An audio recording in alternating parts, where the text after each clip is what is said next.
Hello ninth graders, how are you doing? Welcome to your own channel Mentor Mitra. So we have started this chapter number 2 Introduction to Linear Polynomial जन हमने आपके लिए 1, 2 और 3 third exercise तक हमने videos बना दी हैं जिसमें हमने सिर्फ क्वेश्चंस नहीं करे, हमने कॉन्सेप्चुअली भी देखा था कि क्वेश्चंस क्या कहना चाह रहे हैं.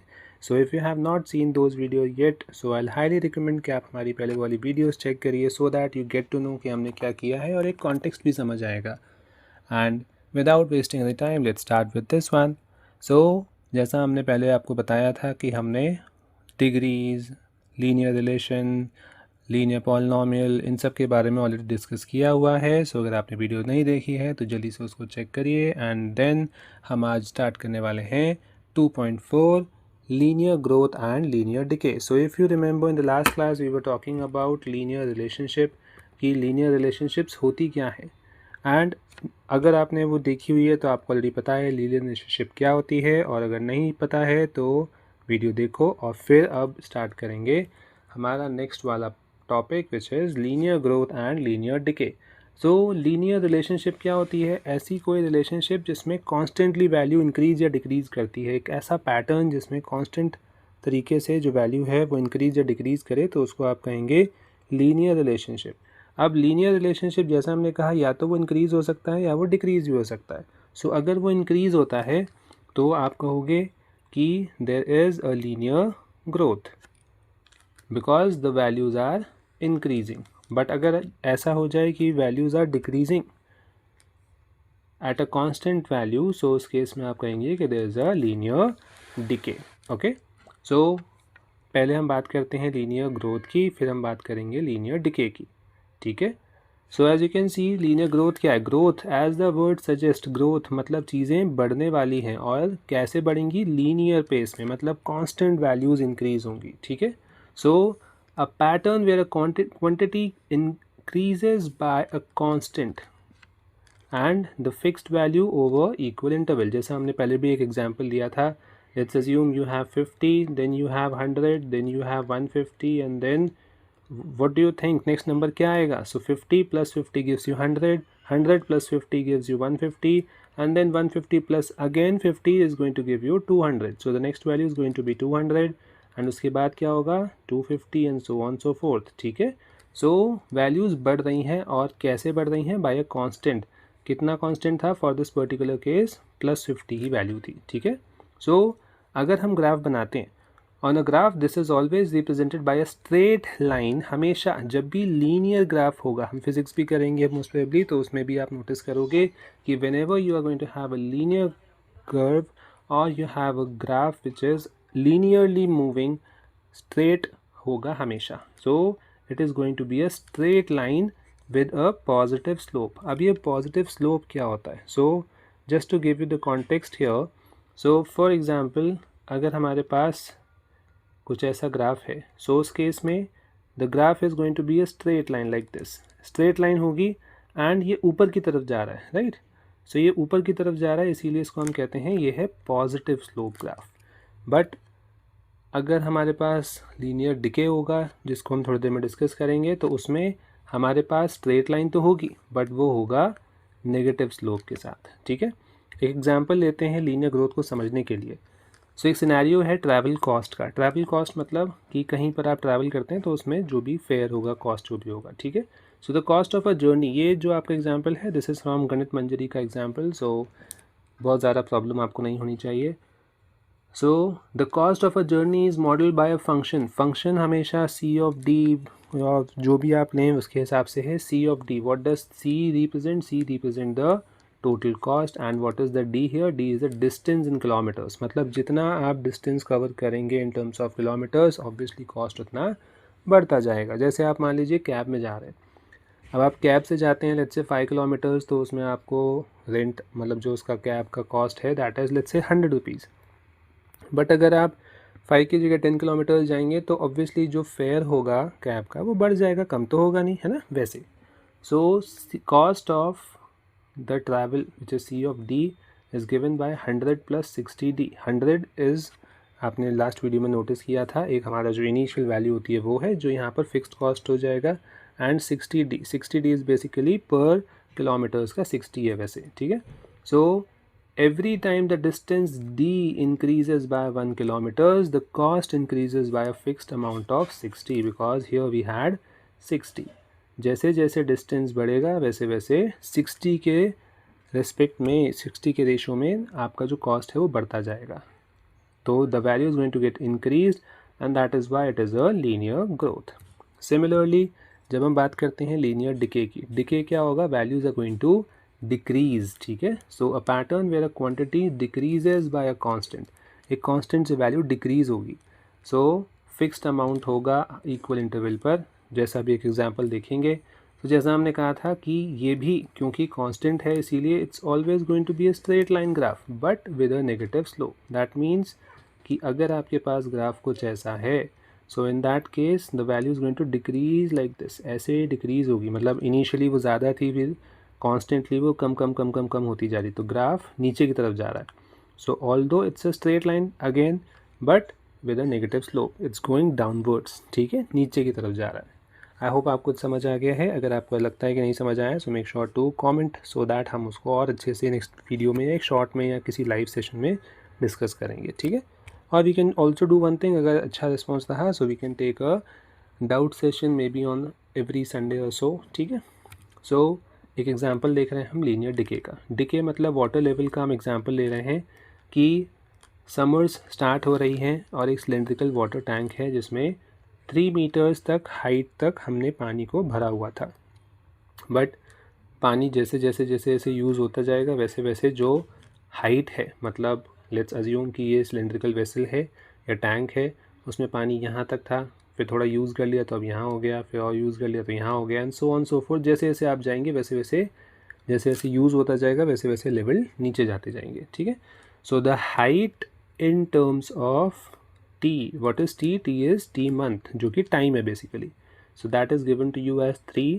आई होप यू रिमेंबर, हमने डिस्कस किया था अगर डिक्रीज़ होगी, डिके होगा, तो हम माइनस यूज़ करते हैं, माइनस 0.5 t, विच मीन्स कि as we are using the water, so the time is increasing, let's say month wise, तो द वाटर की जो हाइट है that is going to decrease by a constant value of 0.5 meters. That means let's say first month में 0.5 होगा, next में भी 0.5 होगा, third में भी 0.5 होगा, and so on so fourth. ठीक है, सो इसीलिए 0.5 t. आई होप आपको याद होगा, मैं डिस्कस किया था, जो भी टी डी जो भी आप लेंगे उसके साथ होता है n, हमने लिया था लास्ट वीडियो में. सो that is the constant value by which the initial value is increasing और डिक्रीजिंग. ठीक है, so I hope you have understood what is linear decay and what is linear growth. If you are done with this, let's move ahead to the exercise 2.4.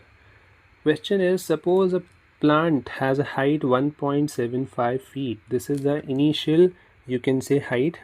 So हम ये कह सकते हैं कि जो आपकी initial height है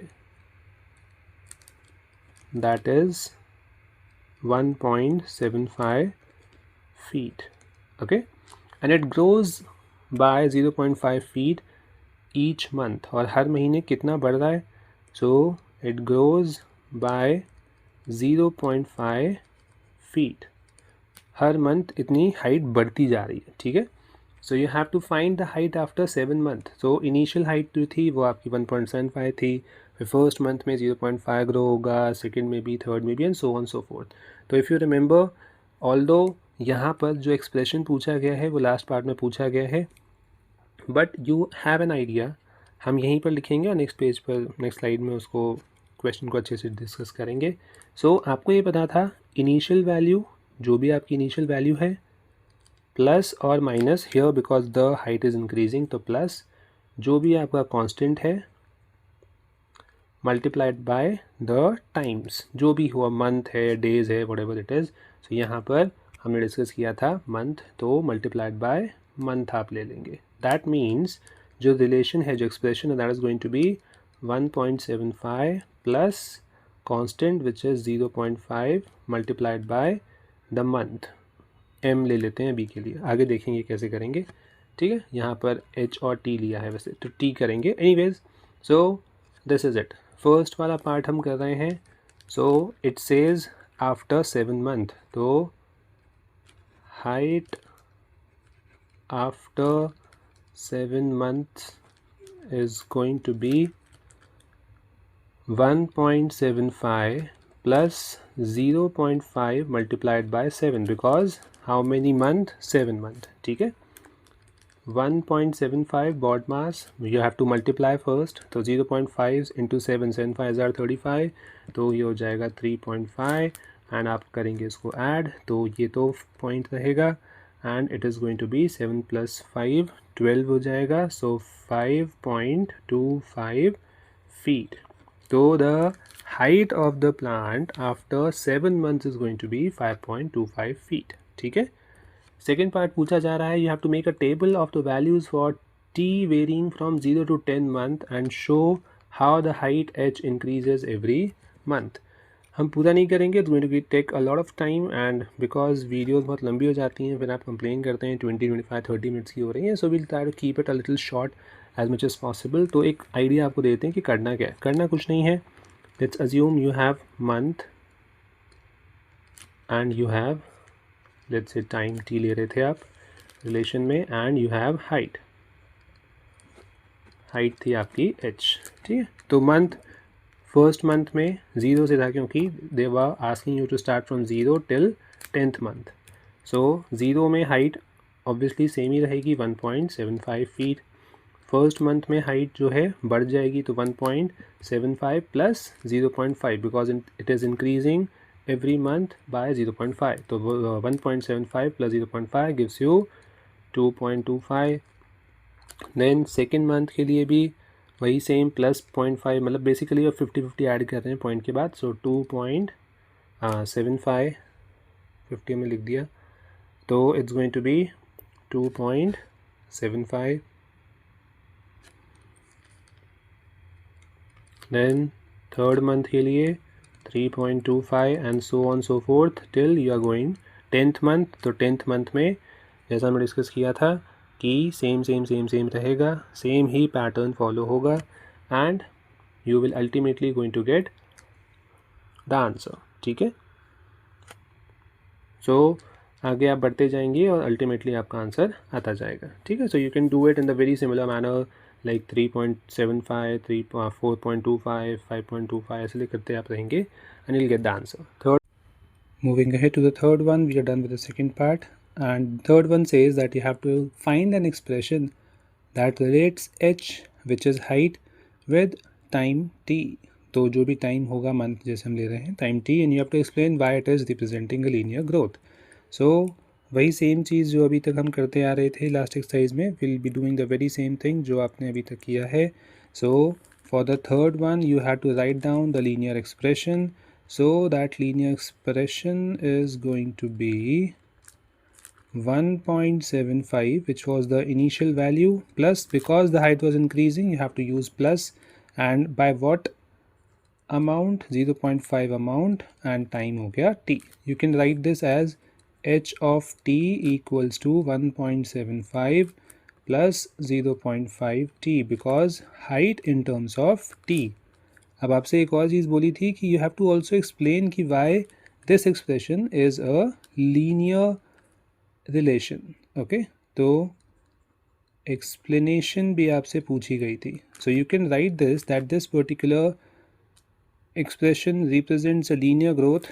You can write this because हम एक लिख लेते हैं एंड बाकी आगे जो होंगे उसमें भी हम मे बी चलो लिख लेंगे या फिर हम डिस्कस कर लेंगे. Because the height h increases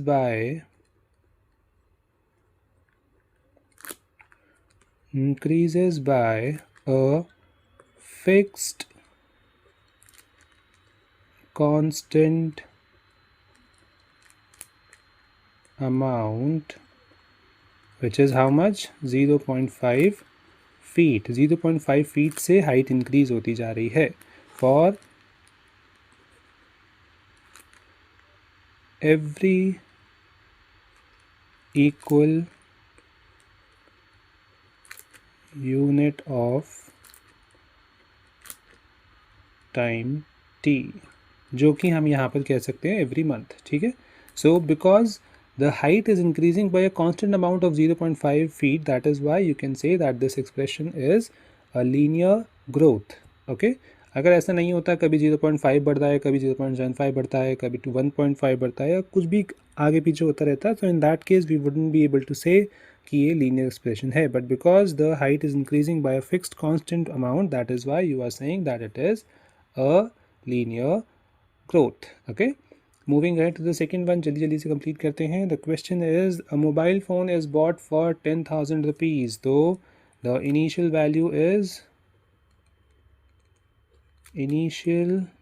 value was rupees 10,000. And because आपको तो पता ही है जो मोबाइल होगा, अगर आपने उसको 10,000 रुपीज़ में परचेज़ किया है तो obviously the value is going to decrease.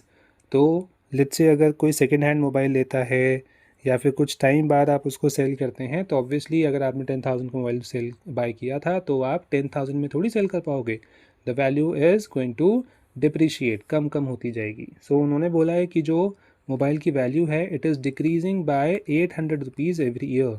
तो जो डिक्रीज़ है, I am just writing decrease per year जो है that is given to you as 800 rupees. कि अगर 10,000 रुपीज़ का परचेज़ किया तो 1 ईयर लेटर जो उसकी वैल्यू है वो अब 10,000 न रहकर 9,200 रुपीज़ ही रह जाएगी, बिकॉज 800 रुपीज़ का डिप्रिसिएशन हो गया है.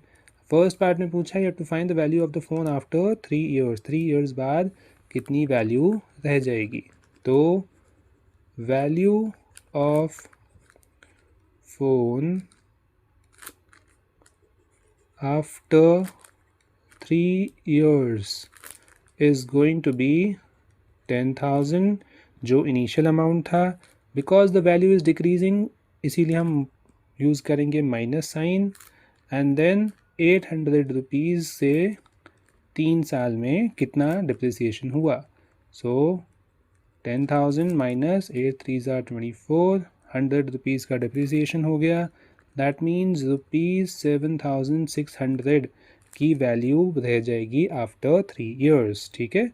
सेकेंड पार्ट में पूछा है you have to make the table of the values for T varying from 0 to 8 years and you have to show how the value of the phone V is representing the value.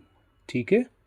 डिप्रिशिएट्स with time T. तो time के according value कैसे depreciate हो रही है वो आपको दिखाना है. वही सेम बात जो हमने पहले भी करी है. आप कुछ नहीं करना, आपने कुछ एक टेबल्स ही बना लेनी है. एंड लेट्स अज्यूम कि ये है हमारी वैल्यू और इधर साइड वैल्यू ना लिखकर इधर टाइम लिखते हैं सो दैट 1 2 3 4 साइड आ जाए. तो यहाँ पर आप लिख दो टाइम के फर्स्ट ईयर में कितना है, सेकेंड में कितना है, यह स्टार्टिंग फ्रॉम 0. तो ये हो गया आपका time which is in years and here your value. so 0 से स्टार्ट करना है तो 0 में तो 10,000 ही रहेगी. फिर फर्स्ट ईयर के बाद 800 रुपीज़ कम हो गए, दैट मीन्स वो हो जाएगा 9200. फिर सेकेंड ईयर में 800 रुपीज़ और कम हो गए, यानी कि आप 9200 से 800 और माइनस करेंगे. So that is going to give you 8,400. फिर थर्ड ईयर में और 800 कम हो जाएगा तो 8400 से आप 800 और माइनस करेंगे. So it's going to give you 7600 and so on so fourth, जो हमने थर्ड में यहाँ किया हुआ है. फोर्थ में भी आप करोगे और 800 कम करोगे तो 6800. ऐसे करते करते करते आप 8 तक जाएंगे. यहाँ पर आपसे 0 to 8 पूछा है. ठीक है. सो 8th ईयर में जो भी वैल्यू होगी you keep on subtracting, you will get the answer. ये 0 है. ठीक है. Don't get confused. सो ये वाली बात है. आई होप यहाँ तक आप समझ पाए हैं, यहाँ तक कोई प्रॉब्लम नहीं है. अगर आपको ऐसा लगता है कि आपकी वैल्यू नहीं आ रही है तो जस्ट कमेंट डाउन एंड हम आपको वैल्यू फिर बता देंगे. I am leaving this as you can say a task for you, क्योंकि बहुत ईजी है. You just have to subsequently subtract and get the answer. So बहुत ज़्यादा डिफिकल्ट नहीं है. ठीक है. Moving ahead to the third part, you have to find the expression that relates V and T. V is value, T is time, and explain why it is represent the linear decay. वही same question, बस इस बार decay है because the value is decreasing this time around. So third वाले part में you have to first show the expression So the expression is going to be the value with respect to time. The initial value was 10,000, but क्योंकि depreciate हो रहा है तो आप minus करेंगे 800t लिखेंगे, ठीक है. So this is the expression. फिर आपसे एक्सप्लेनेशन भी पूछी है, so explanation will be very same जो हमने लास्ट वाले क्वेश्चन में करी थी कि the value is decreasing by a constant amount of 800, ठीक है. So I hope you will be able to write this here. So the linear decay, the expression represents a linear decay. You can write all of that because वही same wordings आप use करेंगे. The total value v decreases, यहाँ पर decrease हो रही है, ठीक है, decreases by a fixed constant amount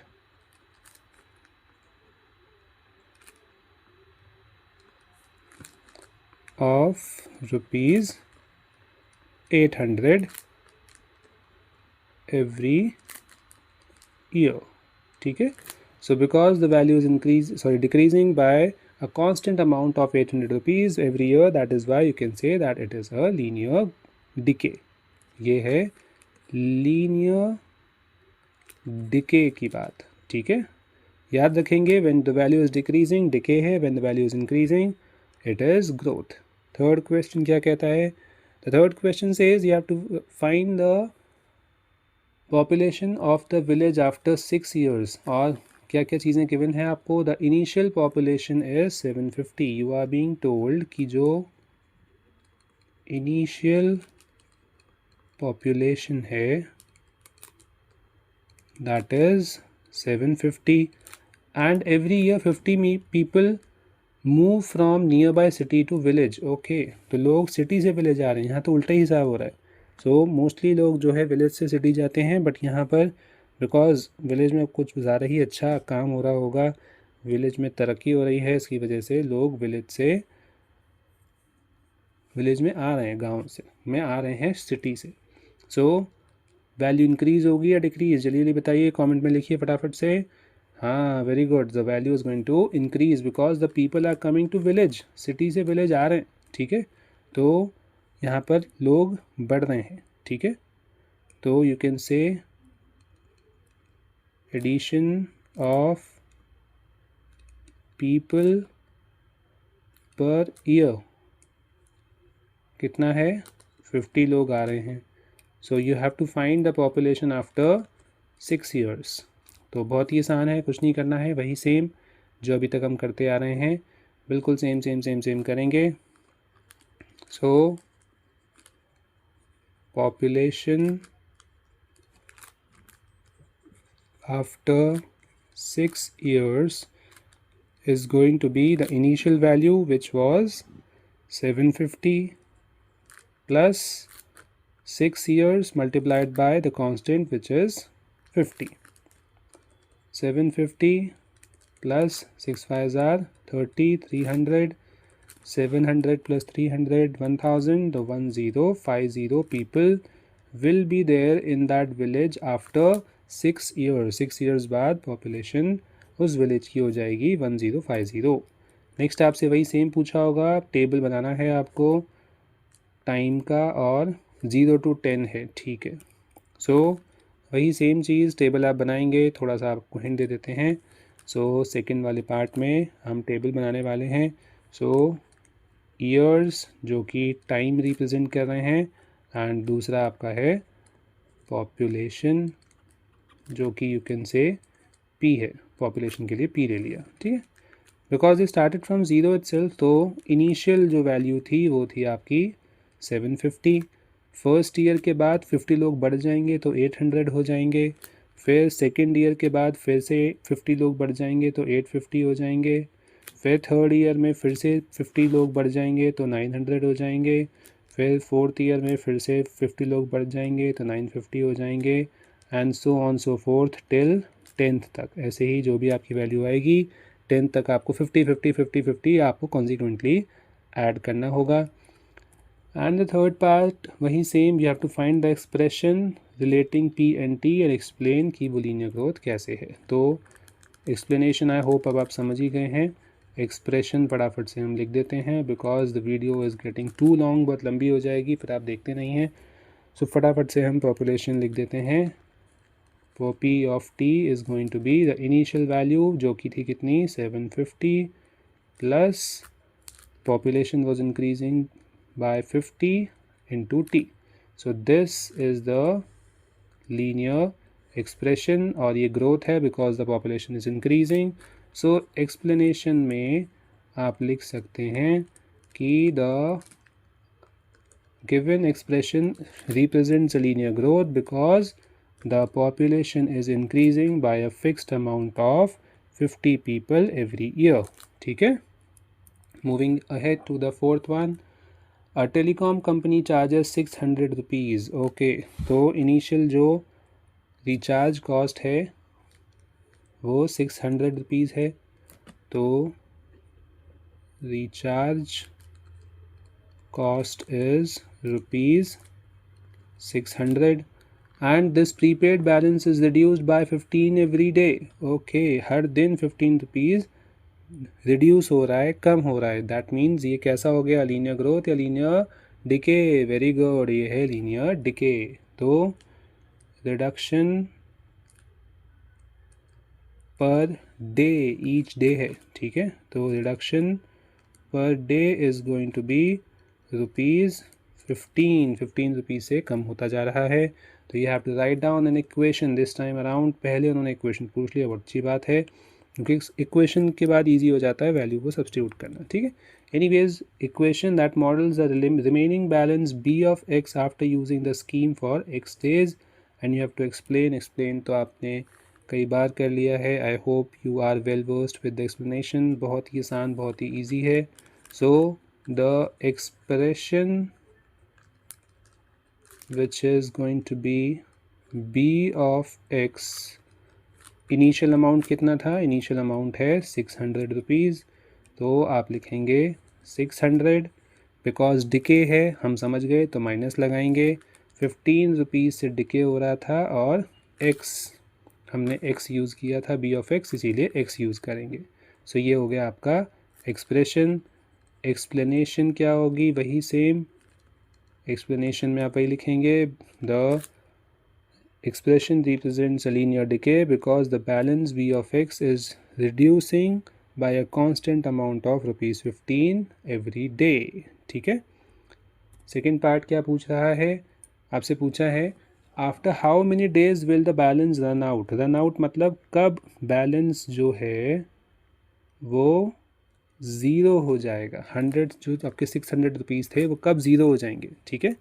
so basically इसमें आपको आपकी जो एक्सप्रेशन है उसको इक्वेट करना है ज़ीरो से, ठीक है। जो एक्सप्रेशन था वो था 600 minus 15x and it is going to be zero. Why zero, because आप ये शो करना चाहते हैं कि हमारा बैलेंस रन आउट हो जाए, मतलब ज़ीरो हो जाए, ठीक है। तो it is equated with zero. Equate करेंगे तो 600 is equals to 15x, x is equals to 600 by 15, 15 4s are 60, so x equals to 40 days हो गया। That means the balance will run out in 40 days, 40 days में जो 600 rupees का balance है वो 15 rupees per day के decrease से 40 days में ख़त्म हो जाएगा। And the third part वही same, you have to make a table of the values of x varying from 1 to 10 days and you have to show the balance। जैसे जैसे time के साथ बैलेंस कम हो रहा है वो चीज़ आपको दिखानी है। तो कुछ नहीं, वही सेम बात आप करेंगे। थर्ड पार्ट में थोड़ा सा हम स्टार्ट कर लेते हैं। सो डेज़ जो भी आपने x लिए थे एंड बैलेंस जो कि आपने b लिया था या b ऑफ x, जो आप लिखना चाहें लिख सकते हैं। सो 1 से स्टार्ट करना है। 1 में 585 हो जाएगा क्योंकि ज़ीरो नहीं बोला इस बार ध्यान रखिएगा। अगर ज़ीरो था लास्ट क्वेश्चन में we were starting with zero, तो that is why we were getting the initial value, 0 के केस में इनिशियल वैल्यू मिल रही थी जो कि थी 750, है ना। बट यहाँ पर उन्होंने थोड़ा सा चेंज कर दिया question, instead of giving you 0 to 10 यहाँ पर बोला है 1 to 10, इसीलिए ध्यान रखना 1 में फिर आपको फर्स्ट वाला 600 माइनस 15 करना पड़ेगा, ठीक है। देन वही सेकंड 15 और माइनस आप करोगे, सो 15 माइनस करने पर 570 मिलेगा। फिर थर्ड के लिए फिर आप 15 माइनस करेंगे, so you are going to get 555। फिर फोर्थ में और 15 आप माइनस करेंगे, so you are going to get 540 and so on so forth till you reach 10th day। 10th के लिए जो भी वैल्यू होगी बस सब्सिक्वेंटली 15 15 15 माइनस करना है।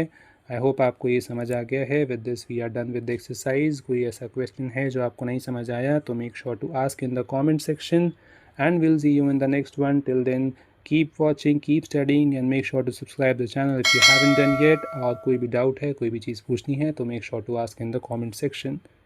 We'll see you in the next one। Till then, take care।